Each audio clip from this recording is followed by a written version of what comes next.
In New Orleans, seafood is as much a part of life as changing tides. I was raised between shrimp etouffee and fried catfish, learned to walk on crab legs, and was baptized in a pot of crawfish before I even knew what one was. Still, I was always disgusted by the oysters. But see, my dad loved it. He said that the zinc in the meat was good for your hair, and if I had seen the hairlines on the men on my mama's side of the family, I better start eating them. I would later learn that an oyster's pearls were formed from foreign parasites that had breached the boundaries of its shell. To protect itself from the danger, the oyster cocoons the substance in coats of calcium until the very thing that was trying to destroy it becomes the thing that makes it most beautiful. Mother Nature has a funny way of teaching us.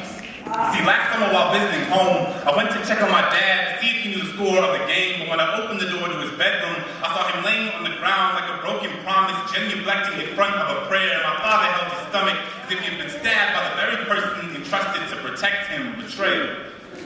Has never been so silent.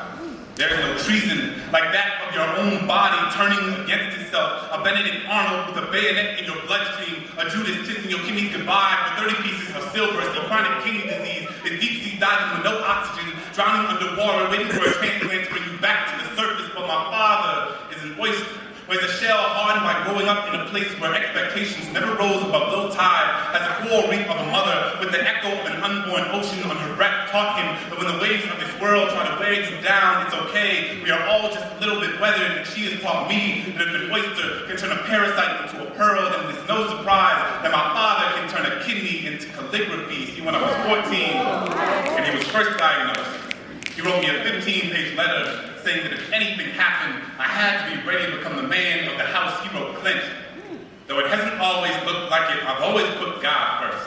I know you complain because Clinton Ward Smith III makes it sound like you're the heir to a British monarchy, but never doubt you are a king. Understand that I gave you your grandfather's name because the most sacred things I have ever known come in trinities. Clint, love your mother like a stained glass window in a war zone. She can be both shield and shard, weapon and protection to every woman like you would want a man to treat your sister. This ocean already has enough sharks. Clint, don't be another shark. My father is an oyster.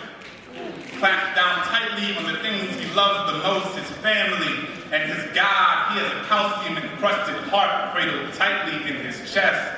There are scars born from waves that have tried to erode him of this world. My father is an oyster.